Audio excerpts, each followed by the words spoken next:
Assalamualaikum warahmatullahi wabarakatuh. Perkenalkan, nama saya Rahmawati Biali. Saya dari kelas D Akuntansi semester 3. Di sini saya akan menjelaskan sedikit tentang sumber daya insani.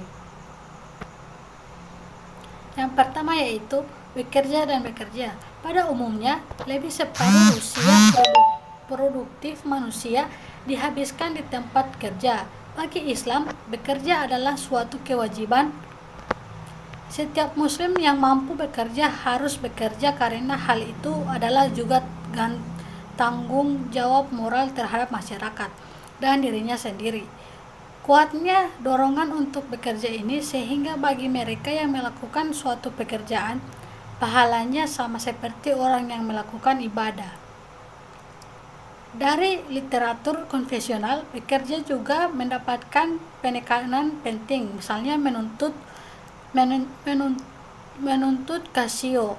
Pekerjaan adalah hal yang amat penting bagi kehidupan, tempat tinggal, status bahkan harga diri. Sedangkan bagi organisasi, pekerjaan penting artinya karena merupakan kendaraan melalui manapun tujuan organisasi dapat dicapai.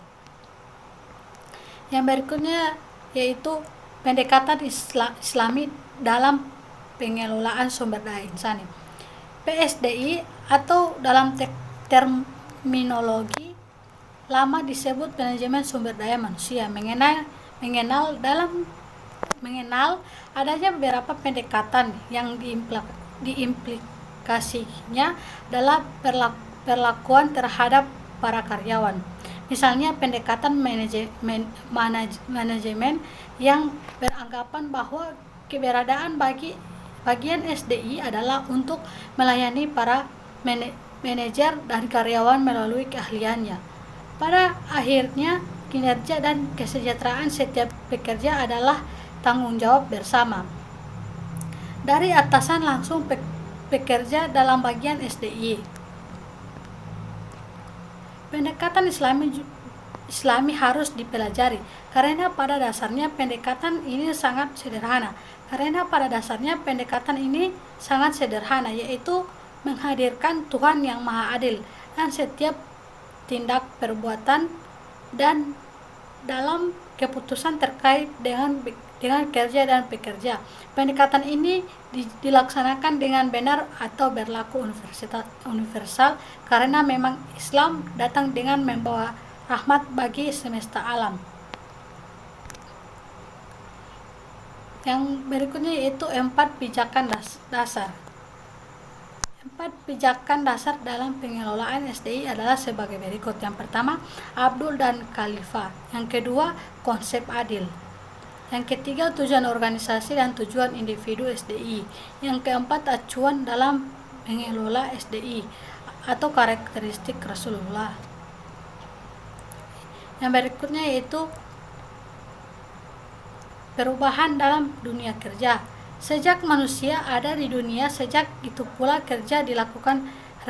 Resesi dunia terbaru yang dimulai pada akhir 2008 banyak sedikitnya berimbas pada dunia kerja.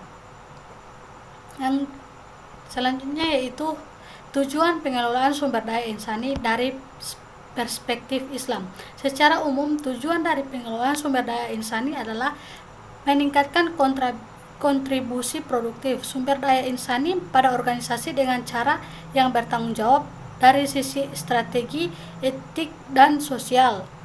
Tujuan PSDI yang dirumuskan oleh berbagai pakar ini tidak bertentangan dengan Islam sepanjang proses peningkatan kontribusi produktif SDI dilakukan dengan cara-cara yang adil.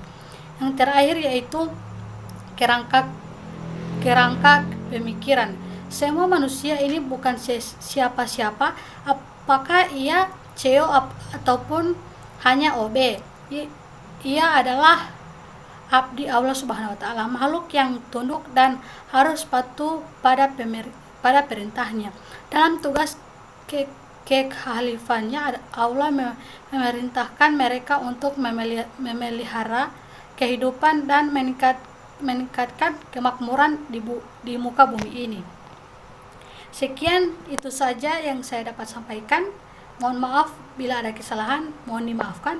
Wabillahi taufiq wal hidayah. Wassalamualaikum warahmatullahi wabarakatuh.